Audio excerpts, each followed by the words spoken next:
칼슘은 단지 심장 근육만 움직이는 것이 아니라 더 중요한 역할들을 해요. 심장 근육 움직이는 거 정말 중요하죠. 하지만 우리 인체 모든 세포들은 다시 태어나고 다시 죽곤 하죠. 다시 태어날 때 예전에 있던 그 유전자 DNA가 갖고 있는 정보가 새로운 유전자가 탄생할 때, 복제될 때 칼슘이 부족하게 되면 거기에 있는 정보가 새로운 세포에 온전히 전달되지가 않아요. 그렇기 때문에 그 세포는 죽지 못하고 변이가 되는 거죠. 우리 몸에는 항상 그 변이된 세포들이 에브리데이 생성돼요. 5,000개든 10,000개든 20,000개든 생성돼요. 하지만 건강할 때는 그 변이된 그런 세포들을 다 킬러 세포가, 면역 세포들이 다 제거합니다. 그런데 칼슘 레벨이 더 떨어지게 되면 그 변이된 세포들은 더 많아지죠. 5만 개, 10만 개, 20만 개 더 많아지죠. 그러면 우리 면역 세포들이 다 제거하지를 못해요. 그렇게 해서 생성되는 것이 암이에요. 그러니까 돌연변이 된 세포들이죠. 그 돌연변이 된 세포는 우리 몸을 다 먹어치울 때까지 끝까지 살아요. 그러니까 브레이크가 없어요. 가운데 사진을 보면 화장실에 쓰러져 있어요. 항암 치료 하면 그 부작용으로 인해서 저런 일이 일어나죠. 수많은 약들, 수많은 주사들을 사용하고 있어요. 그 암세포를 죽이기 위해서, 돌연변이 된 그 암을 죽이기 위해서. 하지만 지금까지 100여 년 이상 항암제가 개발되고 또 FDA에서 승인받아서 사용되었어도 어느 것 하나 제대로 암을 죽이는 그런 항암제는 없어요. 대부분 FDA에서 항암제 등록할 때 그 암의 20에서 30% 요 정도만 효과가 나타나도 항암제로 등록을 해줘요. 그런데 우리가 암이 왜 걸릴까? 암이 왜 걸릴까요? 가장 원인이 스트레스예요. 우리 칼슘이 없으면 그런 장기 운동도, 겉모양의 이런 운동도 부족하지만요, 이 내장 기관의 그 자율신경 운동은 더 부족하게 돼요. 우리는 그냥 먹지만, 고기나 뭐 이런 것들을 많이 먹지만 우리가 어떻게 할 수 있는 방법은 아무것도 없어요. 위에서 자율적으로 소장, 대장 이런 데서 다 자율적으로 소화시키고 배설시키는 거죠. 그게 다 다른 많은 바이타민이나 미네랄도 있지만 칼슘이 가장 중요한 역할을 해요. 너무너무 중요해서 뼈에다가 세이빙 해놓는 거예요. 산소가 부족한 거는 칼슘이 떨어져서 그래요. 칼슘이 떨어지면 산소가 부족해져요. 암 환자분들은 정상인에 비해서 3분의 1 산소 공급량이 3분의 1밖에 안 돼요. 그러다 보니까 에너지가 많이 없어져서 체온이 낮아지는 거죠. 암 환자분들은 대부분 체온이 36도 이하예요. 그래서 칼슘만 제대로만 잘 공급을 해주면 에너지가 생기고 체온이 올라가요. 체온만 올라가면, 1도만 올라가면 암으로부터 해방될 수가 있어요. 그런데 거기에다가 독약을 쏟아붓고 있잖아요. 항암제라는 키모테라피 독약을 쏟아붓고 있잖아요. 아까 그랬죠. 간에서 그런 독약들을 분해를 하는데 칼슘 소모가 엄청 많아진다. 칼슘 소모가 많아지니까 점점 다른 정상 세포들도 더 안 좋게 되는 거죠. 그러면 그 정상 세포들도 유전자들이 변이가 돼요. 우리 몸에 어렸을 때는 유전자가 새 기계로 설명드리면 컵을 이렇게 막 이런 것들을 이렇게 생산하잖아요. 10만 개, 100만 개까지 생산하면 그때서부터는 이런데 뭐가 이렇게 잘못된 것들이 생기게 돼요. 그렇죠? 막 이런데 뭐 플라스틱 그런 것들이 생기게 돼요. 그거를 교정시키는 물질이 우리 몸의 세포에 있어요.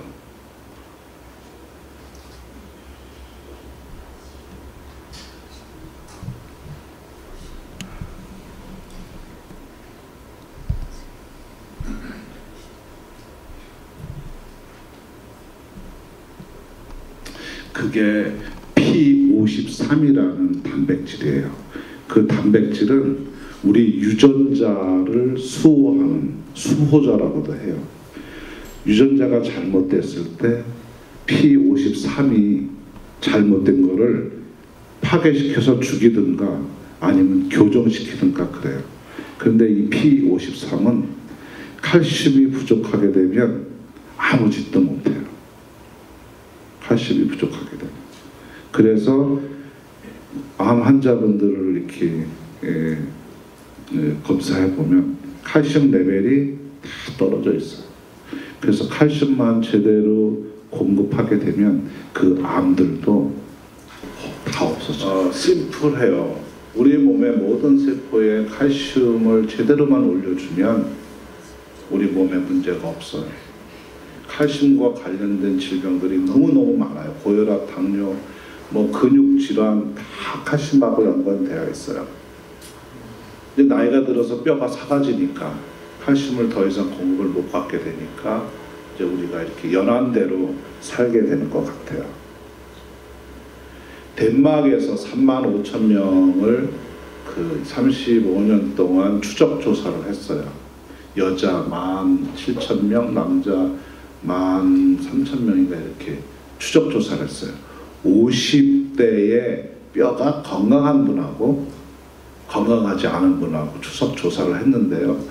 평균 건강한 분이 11년 6개월을 더 사신 거예요. 암 환자분들을 뼈 밀도 검사를 하면 암 환자분들은 뼈 밀도가 다 나빠요. 암 세포에는 파라타이로이드 호르몬 유사 호르몬이 나와요. 분비를 해요.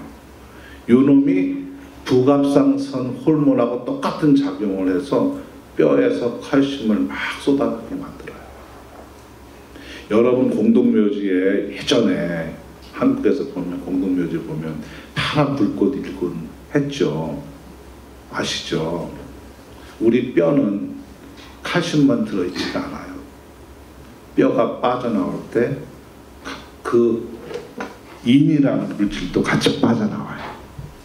우리 뼈는 칼슘만으로 이루어진 게 아니라 칼슘, 인, 팻, 또 다른 미네랄들이 이렇게 같이 조합돼서 이루어져 있는데 가장 많은 양이 칼슘하고 인이에요. 자, 어렸을 때 청년 때는 아침에 굶고 막 일하잖아요. 그럴 때 요 칼슘이 100ml가 필요했어요. 오전에. 그러면 오전 동안에 뼈에서 100ml만 빠져나와요. 오전에 100ml만 빠져나와요. 그런데 나이가 들면서 연세 드시면 100ml만 안 빠져나와요. 너 조금 이따 더 필요할 거지. 그래서 110이나 120ml가 빠져나와요. 또 오버해서도 빼는 거죠. 그런데 사용은 100ml밖에 안 했어요. 그 10ml는 어떻게 될까요? 독약 칼슘이에요. 그 칼슘은. 그래서 콜레스테롤하고 잘 결합을 해요. 혈관에 다 석회질로 만드는 역할을 해요. 혈관에 쌓이게 만들어요. 그래서 동맥경화 생기게 하죠. 그리고 심장에 쌓이기도 하고 근육에 쌓이기도 하고 그래요. 근육 뭐 50견이다 뭐다 그런 분들, 물론 인대가 늘어나서 통증을 느끼는 분도 있지만 거의 절반은 석회 물질이 쌓여서 통증 느끼는 분이 많아요. 거의 절반 정도 그렇게 돼요. 연세가 그러니까 굶으면 안 된다는 거죠. 먹기만 하면 그래도 오전에 움직일 때 사용되어지는 그 칼슘은 뼈에서 뺏쓰지 않는데, 만약에 공급이 안 되면 뼈에서 뺏을 수밖에 없잖아요. 근데 뼈에서 그 양만 빼면 되는데 그 양을 못 빼고 오히려 무뎌지면서 더 많은 양들을 빼게 돼요.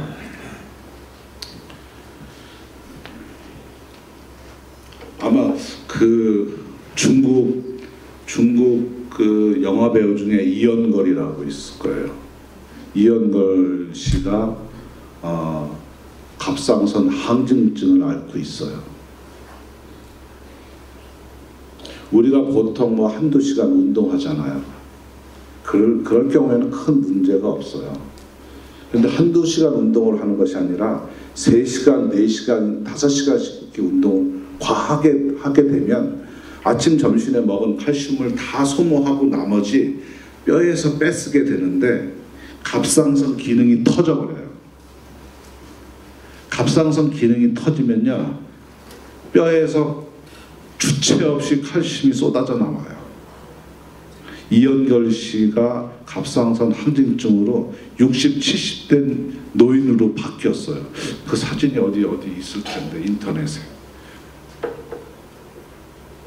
의사가 5명이 붙어 있어요. 그거 해결할 수가 없어요. 암 환자분들 서울의 서울대 병원이나 삼성병원이나, 캐나다는 그나마 그래도 다행이에요. 국가에서 다 해주니까. 하지만 국가에서 해준다 하더라도 의사들이 공짜로 일하나요? 전부 정부에다가 신청하지. 보통 말기암 환자 같은 경우는 한국에서 3천만 원에서 4천만 원 정도 비용이 들면 죽을 수 있다고 하더라고요. 병원비가 그렇게 나온대요. 그렇죠? 한 3천만 원, 4천만 원 든대요. 근데 요즘은 8천에서 1억이 든대요. 지미 카터가 면역 항암제 주사를 맞고 흑색종에서 풀이하게 됐어요. 면역 항암제는 보통 여러 가지 있지만 지미 카터가 맞은 면역 항암 주사는 흑색종의 64% 정도 반응을 해요. 그런데 다른 위암이다, 간암이다, 뭐 이런 롱 캔서나 이런 데는 12%에서 15%밖에 반응을 안 해요. 암세포들이. 대신 뭐를 많이 이렇게 면역 항암제니까요. 항생제 주사를 7배, 8배 이상을 하게 돼요. 다른 문제들을 더 많이 일으켜서. 그런데 그 비용이 지미 카터는 1년에 15만 원을 들었대요. 한국은 900만 원에서 1200만 원 정도 든대요. 그러니까 예전에 3천만 원이면 4천만 원이면 죽을 수 있었는데 요즘은 어떤 가족이든 그게 좋다고 하는데 안 맞힐 가족이 어디 있겠어요. 그래서 그런 비용이 지금 든다고 하더라고요. 어떤 항암제든 레디에이션이든 끝이 없어요. 지금까지 100년, 50년, 100년 지난 지금이라도 뭐 획기적인 뭐 개발했다고, 뭐 표적전 항암제 뭐 개발했다고 끝이 없어요. 그저 제약사들 배를 부르게만 만들어주는 역할을 하는 거죠. 그게 다 정부하고도 관련되어 있고 보험사, 의료 시스템들하고도 이렇게 관련되어 있어요. 참 안타까운 현실이죠. 최소한 병원의 의사가 되면 병원의 수익을 많이 일으키게 만들어줘야 되잖아요. 병원 의사 입장에서는 월급을 30만 불, 50만 불 받아가려면. 만약에 환자들한테 이렇게 처방을 하지 않으면 병원이 이렇게 운영될 수가 없잖아요. 그러다 보니까 그런 악순환들이 계속 되어지는 거죠. 그래서 암세포는 브레이크가 없는데 그 암세포를 스탑시킬 수 있는 방법은 제가 여태까지 연구한 바로는 칼슘이면 거의 다 스탑된다는 거죠. 엊그저께 한 사람이 발표를 하는데 설암이 걸렸어요. 그래서 한번 시험 임상을 해본다고. 설암은 보통 고통을 수반하고 말기에는 임파선을 타고 폐까지 들어가. 그리고선 사망하죠. 근데 칼슘을 주입을 하니까 한 달 만에 다 네거티브로 바뀐 거예요. 다시 스탑 시키니까 다시 임파선까지 내려가는 거예요. 그래서 이 칼슘이 모든 세포 내 칼슘의 레벨을 올려주면 건강을 제대로 찾을 수 있겠다. 그래서 뼈의 건강이 정말 우리 전체의 삶의 90% 이상 그 건강을 책임지는 게 칼슘이 아닌가 그렇게 판단을 해요, 제가. 그래서 칼슘만 제대로만 섭취하면 건강에 아주 연한까지 사실 수 있지, 그 전에 힘들지 않게 사실 수 있지 않겠나 하는 생각을 또 해봐요.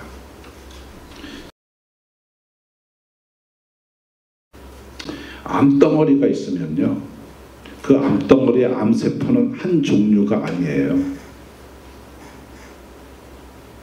한 종류면요, 항암제 하나 제대로 개발해서 그 종류에 딱 맞게 표적적으로 해서 그 암세포를 죽일 수가 있어요.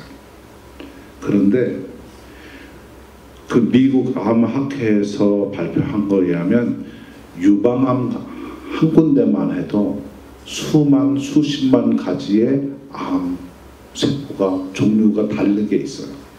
그래서 항암제를 집어넣으면요, 싹 오므라드는 놈도 있고 숨는 놈도 있고 별의별 놈들이 다 있어요. 얻어맞고 바로 죽어 나자빠지는 놈도 있고 그래요. 자, 저 덩어리, 파란색 안에 저 덩어리 안에 수많은 암세포들이 있는데 보통 아까 그랬죠. 항암제는 암세포의 20에서 30%만 효과 있으면 항암제로 등록해주고 인정해준다. 20% 가지고 안 되니까 항암제를 3가지, 4가지, 5가지, 6가지 믹스업을 해요. 믹스업을 해서 여기다가 주사해요. 먹는 항암제도 있지만 주사해요. 어떤 놈이 맞든 맞아서 죽으라고요. 그래서 저 안에 빨간 놈이 한 80%가 없어졌어요. 그러면 의사들은 그래요. 럭키하다고, 이 항암제가 잘 맞는다고 그래요. 그래서 그 항암 스케줄은 보통 6번을 해요. 그리고 또 다른 항암제를 할 때 그 항암제로 12번을 하는데 그 6번에서 항암제가 제대로 잘 안 들으면 다른 항암제로 바꾸죠. 그 밴쿠버에서 대장암 말기에 저를 찾아온 분이 있었어요. 저하고 같은 나이였죠. 한 7, 8년 전에요. 대장암으로. 그래서 제가 그랬죠. 한번 트라이 해보겠냐고. 그래서 제가 이제 그때는 처음 개발 단계였었고 임상 단계였었으니까 드렸어요. 2시간 동안 키모를 받고요. 병원을 걸어 나간 사람은 여태까지 못 봤다고 oncologist가 그러더래요. 어떻게 그렇게 쌩쌩하게 돌아다닐 수가 있냐고. 도대체 뭐 먹느냐고. 정말 건강하게 키모를 받고 있었어요. 저는 6번만 받고 받지 말라고 그랬죠. 그런데 이제 이것도 믿고 싶고 저것도 믿고 싶고 하니까 의사 말을 믿고 12번 이상을 받게 됐어요. 그분이 어떻게 돌아가시게 됐냐면 암 때문에 돌아가시지 않았어요. 항암제 때문에 돌아가셨어요. 항암제를 투여를 하면 우리 몸 안에 있는 점막이란 점막은 싹 없애버려요. 그래서 위점막, 장 점막을 다 없애버려요. 장이 하늘하늘하게 얇아져요. 콩국수에 들어있는 오이, 오이 썰은 재채기 하면서 그 오이가 장을 뚫은 거예요. 그래서 장천공으로 그래서 사망했어요. 그러니까 암으로 죽은 게 아니라 항암제로 죽은 거예요. 대부분 암 환자분들은 암으로 돌아가시는 게 아니라 항암제로 돌아가세요. 항암제로 더 빨리 돌아가세요. 암은 그냥 저렇게 동그랗게 있지를 않아요. 개처럼 다리를 뻗어 있어요. 수술을 한다 하더라도 다 뻗어 있는 게 어디까지 뻗어 있는지 다 도려낼 수가 없어요. 수술한 다음에 방법은 키모하는 거예요. 다시 나머지 죽이는 거죠.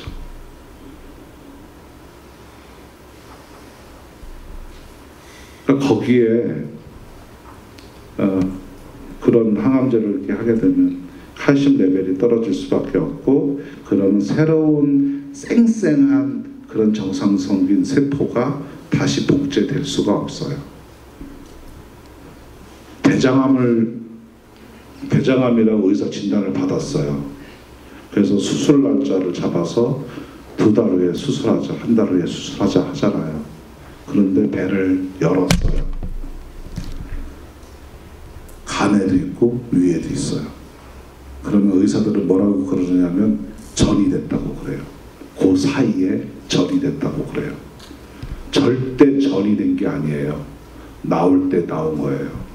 이미 칼슘 레벨이 떨어져 있으면 어디건 튀어나오게 되어 있어요. 그런데 의사들은 전이 됐다고. 전이 된 게 아니고 나올 때 나온 거라고. 늦게 좀 나온 거라고. 말기암 환자 같은 경우는 우후 죽순으로 생겨요. 그러니까 토양이 그렇게 된 거예요. 몸이 그렇게 된 거예요. 끔찍하잖아요. 그걸 이제 의사들은 더 이상 이제 못하겠다고 그래요. 뼈까지 다 전이 되고 그러면 방법이 없어요. 그리고 이제 항암 치료할 때 피 검사해요. 면역세포 백혈구가 얼마나 제대로 있는지, 항암을 받을 수 있는 그 체력이 되는지 안 되는지. 왜냐하면 항암제를 투여하면 백혈구건 면역세포가 다 낮아져요. 낮아지면 문제는 뭐냐면 다른 바이러스에 걸릴 확률이 엄청 높아지는 거예요. 그러면 암으로 죽는 게 아니라 합병해서 더 빨리 일찍 사망하는 거죠. 그렇듯이 병원에 가서 이렇게 진단받고 거의 다 대부분 거기에 얽혀 매이게 되면 병원 생활하다가 말년을 보내게 되는 거죠.